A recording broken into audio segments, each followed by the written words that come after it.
Hello, Yes, ma'am. are you able to see the screen? Yes, Okay, ma'am. thank you. So let me continue with the applications of the transistor. The last class I was telling you about the application of the transistor as a switch. So let us continue with that. Now the first application what you are going to see is transistor to switch the LED. So observe this circuit. So we have connected the LED to the collector of the transistor. Okay. So yeah, we are supposed to switch on this LED. Now if this LED has to turn on, the current in the collector has to flow, right? So let us check when, under what condition the current through the collector flows so that your LED will turn on. Okay. So remember the concept what you understood yesterday. Now to turn on a transistor or to turn off a transistor, basically you are going to control that by providing a proper voltage to the base of the transistor. Now here you see to the base of the transistor we have connected a switch. In turn the switch is connected to this supply voltage VCC, which is 9 volts. Now whenever this switch is open, now as you can see the switch is open. When the switch is open, the supply is not connected to the base of the transistor. That means I can just call the input at the base of the transistor as Vin. In the first case, when the switch is open, the input to the transistor is 0. That means I am not applying any voltage to the base of the transistor. That means the current flowing through the base, that is IP, is equal to 0. So when there is no input, no current, the first junction, that is the junction between the base and the emitter, that is GE junction, is reverse bias.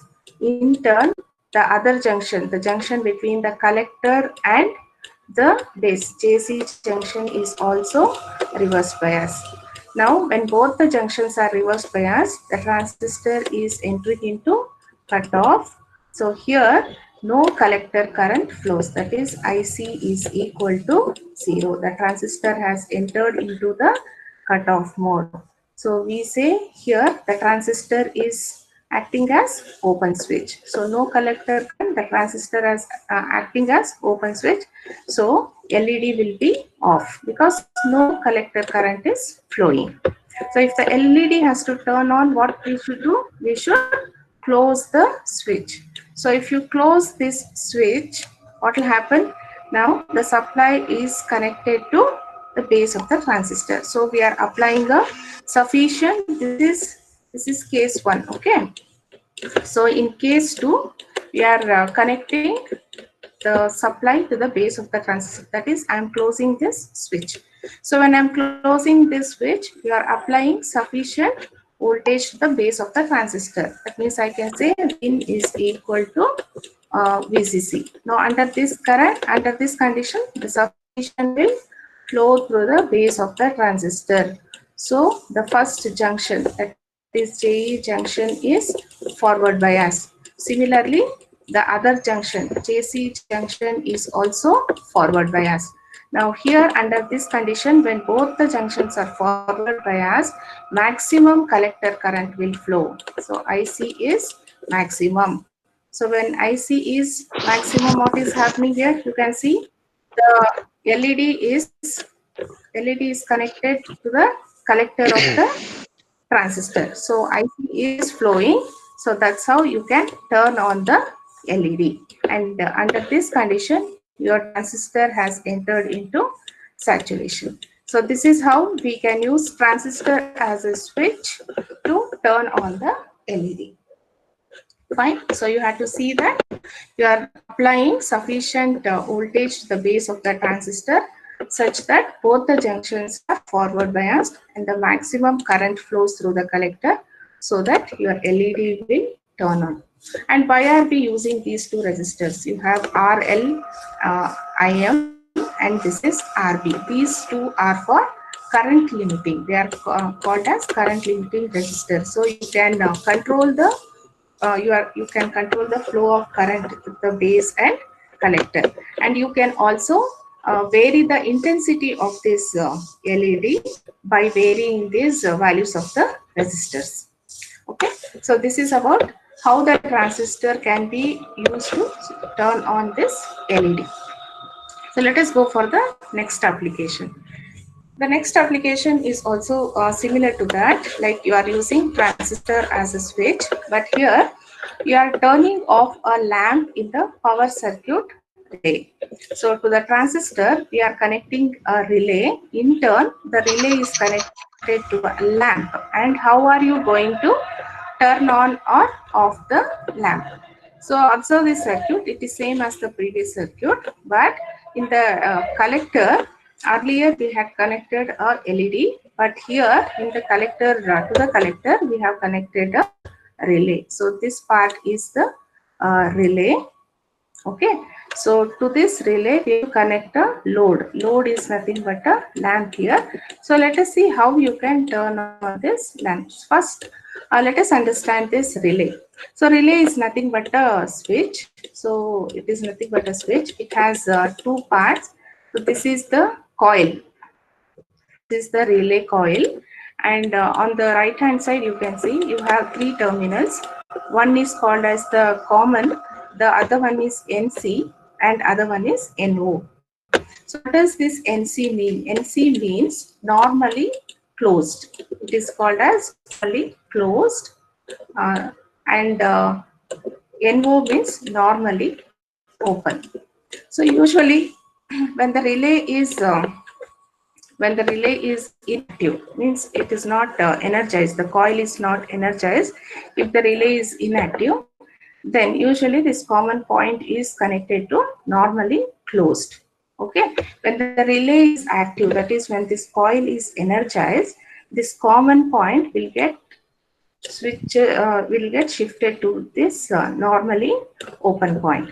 So whatever load you have to connect, that is bulb or lamp, you have to connect this lamp to this normally open. So assume that I am connecting the lamp here, which has to be turned on. Okay, so normally this common point will be connected to normally closed point. Okay, so when the relay is inactive, when the relay becomes active, the common point shifts to this normally open point where we have connected any load or lamp. Now to shift this common from normally closed point to the normally open point, the coil has to get energized. Now how is this coil getting energized? So you can see that this coil is connected to the collector of the transistor.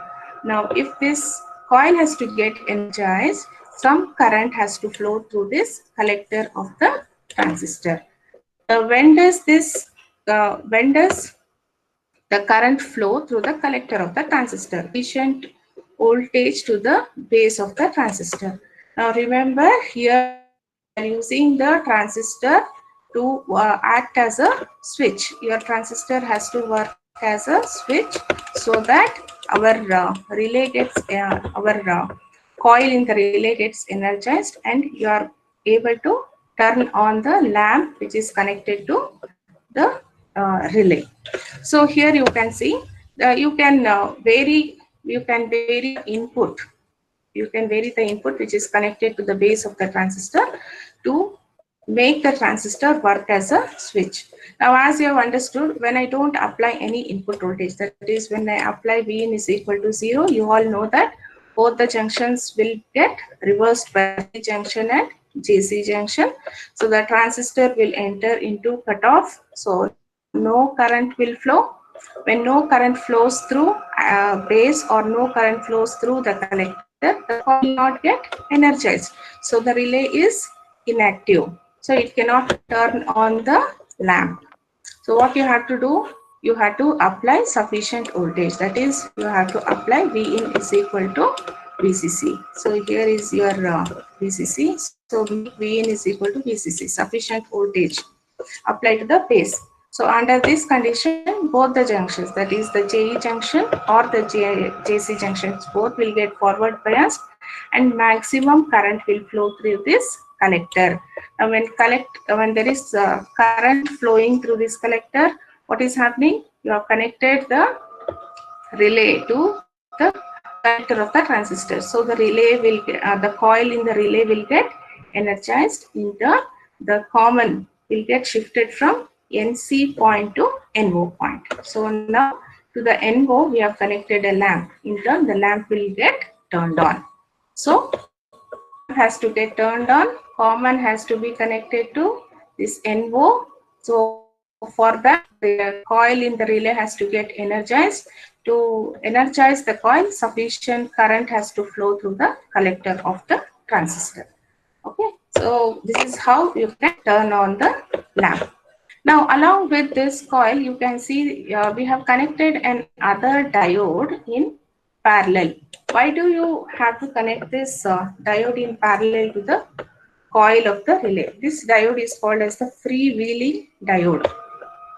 Why it to be there? Actually, when the transistor is turned on, this is fine. When the transistor is turned off, what will happen is the current that is flowing through this coil will reduce.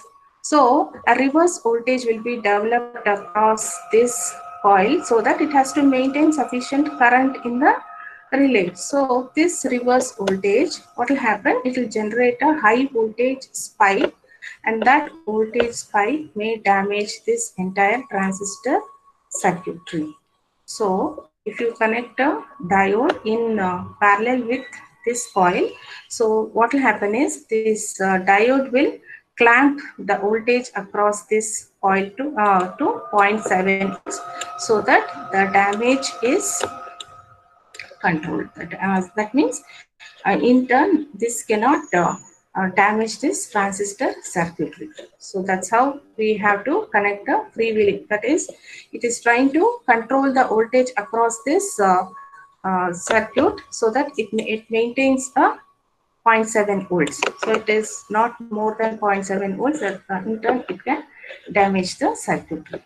Okay, that's why we connect the freewheeling diode here.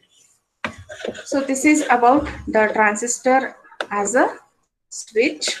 So in a transistor as a switch, you have understood about the two applications where you can turn on the LED and you can turn on the lamp, which is connected to the relay, in turn connected to the collector of a transistor.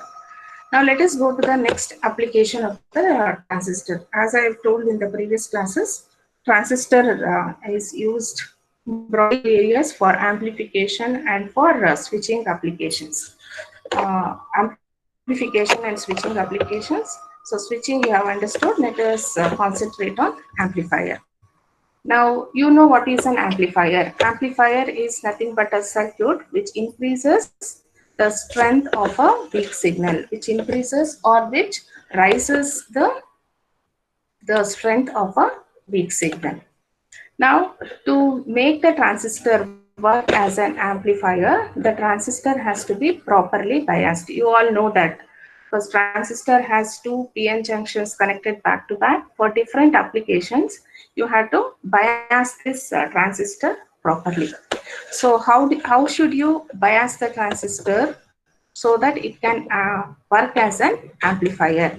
So for this, you have to forward bias the emitter base junction. This emitter base region of the transistor has to be forward biased, and the collector base region has to be reverse biased. This I have told you. Like if both the junctions are forward biased, what will happen? The transistor will enter into saturation.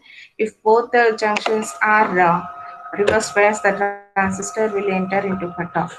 So if the first junction is forward biased and the second junction is reverse bias, the transistor will enter into active region where it can act as an amplifier. So here we are trying to understand how the transistor is acting as an amplifier. So the emitter base junction has to be forward biased and the collector base junction has to be reverse biased. Now this is the transistor circuit which acts as an amplifier. So this type of circuit circuit is under common base configuration. So what is actually this common base configuration? Observe the circuit here. We have used NPN transistor. This is the emitter. If you remember the symbol of the transistor, this is the emitter of the transistor. This is the base of the transistor, and this is the collector of the transistor. So this part becomes the input to this amplifier circuit. Now this circuit is acting as an amplifier. Okay, so this part becomes the input to the amplifier circuit, where any weak signal is given. This part will get amplify that, and you get the amplified output signal here. So what you can observe here is common to the input side and also to the output side. That's why we call this as the transistor connected in common base configuration. So you can see the first junction, that is the base emitter junction, is forward bias. So as I told you, we have considered here an NPN transistor. So NPN transistor, N is connected to the negative terminal of the battery, P is connected to positive terminal of the battery. Similarly here, the other junction is bias. The first junction is forward bias, the second junction is reverse bias. Any input voltage which needs to be amplified is given to the emitter and base terminal of the transistor, and the amplified output we are taking across the collector of the transistor. That is, the output is taken across RC of the transistor. Okay, so and the input current to this amplifier is IE, and the output current is IC. Okay, and the input. So let us go into the detail. Now, any signal, as I told you, to be amplified, it has to be applied to the input side, that is emitter base side, and the output has to be taken from the collector and base. So base is common here.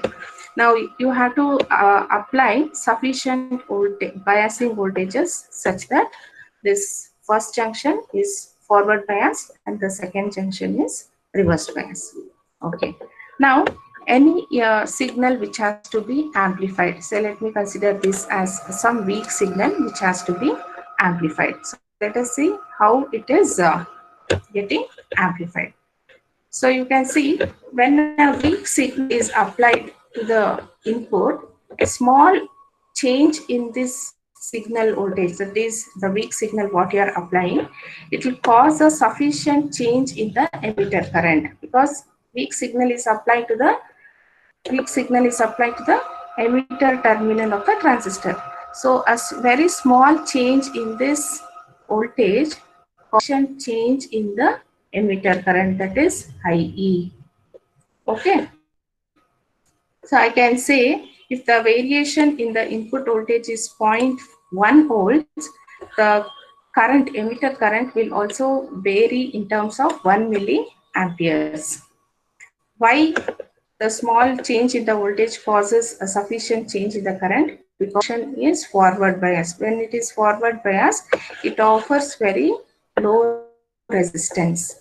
So in turn, when IE changes, IC will also, because the last class I told you the relationship between this IC and IE. Yes. So we have alpha is equal to, the current gain alpha is equal to IC divided by IE.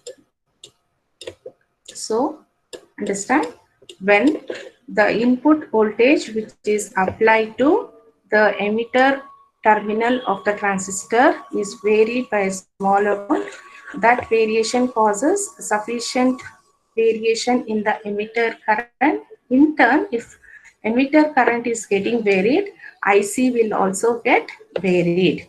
Okay, so when IC is varied, Now where we are taking the voltage across RC. So when IC is varied, when IC is more, okay, so IC into RC, we'll get the output voltage across RC. So to get sufficient output voltage, that is the large output voltage, we have to go for selecting the RC of the transistor to be sufficiently high, so that the product of IC and RC is more. That is, for a small I'm getting a large output voltage. Okay. So what you have to understand here is, like, if I give a small input voltage, okay, if this input voltage is varying, that causes sufficient variation in the input current IE. In turn, because alpha is equal to IC by IE, if IE is varying, IC will also vary. So we get the output voltage across RC, which is IC into RC, that is amplified output get. Okay. So this transistor as a amplifier, it has various applications you can use for audio amplification, radio amplification. You can use any optical fiber communication, any communication circuits. We can use the transistor as a amplifier. Wherever the signal needs to be amplified, you can find applications of transistor as an amplifier. Now, after knowing how the weak signal is getting amplified, let us find out the expression for the gain of the amplifier. When the amplifier is amplifying the weak signal, by what factor it is amplifying? You need to know that, right? So for that, you have to calculate what is the gain of the amplifier. So let us calculate the gain. Actually, what is the gain of an amplifier? Gain is nothing but the ratio of output voltage divided by the input voltage. And I have represented the voltage gain as AV, which is V out divided by V in. Now here, which is output voltage? The output voltage is taken across the collector, right? So denoted as VC. And where are we applying the input voltage? To the emitter. Base is common for both. Okay. So input is VE. So I have AV is equal to VC divided by VE. Now, as I told you, where are we taking input voltage? Across RC. So I can say VC is equal to IC into RC. Similarly, VE, that is to the emitter terminal, we are giving input. So I can say VE is nothing but IE into RE. Okay. Now in this, I can separate the terms. IC and IE are separated, and RC by RE I have separated. You all know what is IC by IE. IC by IE is nothing but the current gain alpha. So that is being replaced by alpha here. So we get voltage gain AV is equal to alpha into RC by RE. Or instead of alpha, I can write that as AI. AI represents the current gain. Like AV represents the voltage gain, AI represents the current gain. So it is AI into RC by RE. Further, now the input signal what we are giving to the transistor for amplification, it is the AC input signal. So when an AC signal is applied to the transistor, it has it comes into like you have the effect of a small signal resistance, and that is denoted by RE dash. I think as of now it's not in the syllabus to explain about the small signal analysis. When you go to your higher semesters, you'll come to know about small signal analysis. As of now, you just understand that. So whenever you are applying AC signal to the transistor, it has an effect of small signal resistance at the input, and that resistance is denoted as RE dash. Okay, and that RE dash is given by 25 millivolts divided IE. So at the input, already I told at the input, you have this resistance RE. Now, RE dash is also coming into picture because the input signal is the AC signal. So actually what will happen is this RE dash which is coming into the picture is very, very less than RE. Thus, RE resistance what we have connected at the input of the transistor. So because of that, we are neglecting RE. So in the expression for AV, you had AI into RC divided by RE. So now it becomes AV is equal to AI into RC divided by RE dash. Okay, and this AI is nothing but alpha. So you have the gain of the transistor is equal to alpha into RC divided by RE dash. So this is about how the transistor works as an amplifier. Okay, so you need to just understand how the transistor behaves as an amplifier and what is the expression for the voltage gain. Now related to this, let us see some of the example the transistor as an amplifier. So we have taken example here. So you can see an amplifier has an input signal of 0.25 volts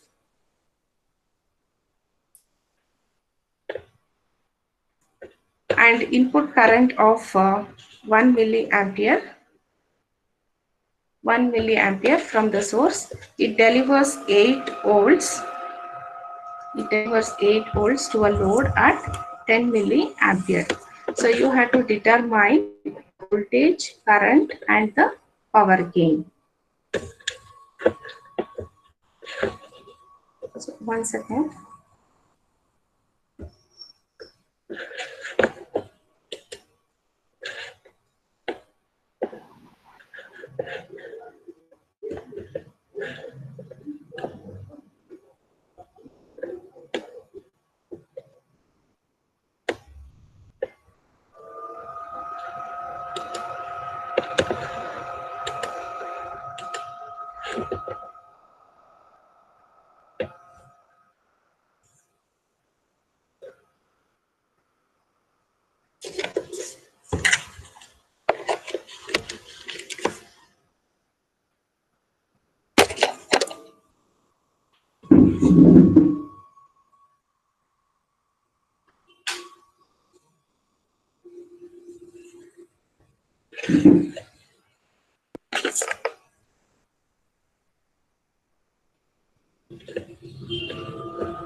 So and let me go into this example. An amplifier has an input signal of 0.25 volts. Okay, and the input current is 1 milliampere. It delivers 8 volts to the load at 10 milliampere. So what is being given? The input voltage is 0.25 volts. Input current is 1 milliampere. Okay, and the output voltage is 8 volts and the output current is 10 milliamperes. So you have to find out what is the voltage gain, current gain, and the power gain. So what is the voltage gain? Actually, voltage gain is nothing but the ratio of output voltage divided by the input voltage. And what is current gain? Current gain is the output current divided by the input current. And power gain is if you multiply voltage gain into current gain, that you will get it as power gain. So what is the formula for the voltage gain?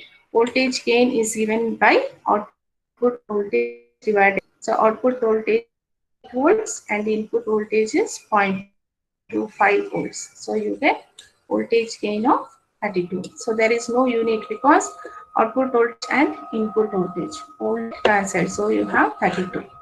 And what is current gain? Current gain is indicated as AI. AI is the ratio of output current by input current. Output current is 10 milliamperes. Input is 1 milliampere. You get 10. And what is power gain? Power gain is product of AV into AI. So 32 into 10. So you get 320. So let us go to the next problem. So here you have the circuit shown. For the circuit shown, you have to find out the following: A, B, C. What is VCE when VI is equal to 0 ohm? That is the first one. What minimum value of IB is required? What minimum value of IB is required to keep the BJT in saturation, given the current gain beta is equal to 200. The last one is calculate the maximum value of RB. Calculate the maximum value of RB. Okay. So let us find out this. Just find out all this. So what is VCE when Vin is equal to 0 volts? Yes. When Vin is equal to 0 volts, you know, when we don't apply any input voltage, the transistor will enter into cutoff. That is, the collector current will not flow. So let us find out what is VCE. So remember this circuit. How to find out VCE? You have to apply KVL. How you apply KVL? So you have this. You apply output to find out VCE. So I'll apply KVL here. So I'll just mark the different voltages here. The current that is flowing through the collector is IC, and the voltage between, I have to find out VCE, right? The voltage between collector and emitter is VCE. So, and this is your VCC. I can VCC minus IC into RC minus V is equal to 0. Now, first condition is what? Equal to 0. So, when we the transistor has entered into cutoff, so no collector current flows. So, IC is 0 here. So, I get VCC minus VCE is equal to 0, or in turn VCC is seen as VCE. So how much is VCC? 10 volts. So VCE is also equal to 10 volts. So this is what we have found out. What is VCE when Vin is equal to 0 volts, 10 volts. Next, what minimum value of IB is required to keep the BJT in saturation? So if the BJT has to enter into saturation, what is the minimum value of IB required? Now you all know that under saturation, maximum collector current will flow, and that is given by VCC by RC. So let us find that. Okay. So for the transistor to be, when the transistor is in saturation, the maximum collector current flows, and that is given by VCC by RC, and that collector current we call it as IC saturation. So VCC by RC. VCC is 10 volts divided by RC is 1 kilo ohm, which is equal to 10 milliamperes. Now, when I know IC, I can find out IB. How do I find out that? Because we know the current gain beta is equal to IC divided by IB. So, when I know IC, what is IB? IB is nothing but IC by beta. So, you have here IB is IC by beta. So 10 milliamperes divided by beta. What was beta given? The problem. So it is 200, which is equal to 50 microamperes. Okay. So this is the minimum base current required to keep the transistor in saturation. So what is the last part? So you have to calculate the maximum value of RB when the given input voltage is 5 volts. So you have to find out RB value. If I have to find out RB value, I need to know the input voltage. Okay. and I need to know the IB and this VBE. So let us find out RB. Now to find out RB, first let me apply uh, KVL at the input loop. So I can say what is RB? If you observe this circuit, RB is nothing but the voltage across RB divided by the current flowing through, that is your base current IB.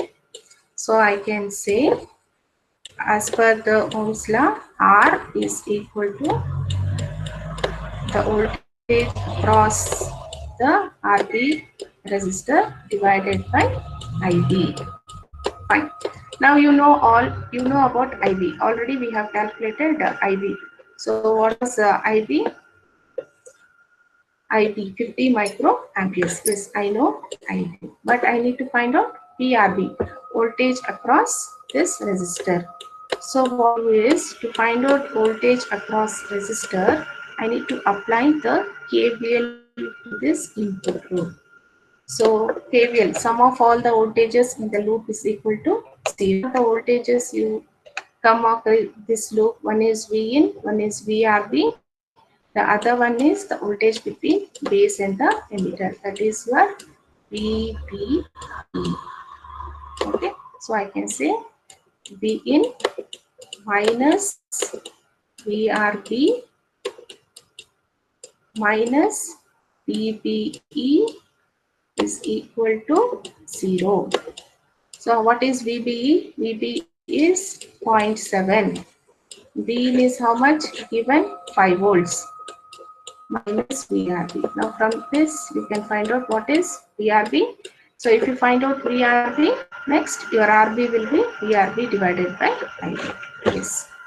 So that is what we have done here. So we have VRB is equal to V in minus VB. I've told you how do you get this equation, because we applied the KVL across this input. Okay. So 5 minus 0.7 is 4.3 volts. Okay.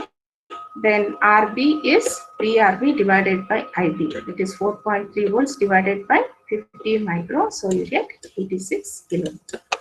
So this is the solution of this problem. And one more problem I have here. It's a very simple one. So you have,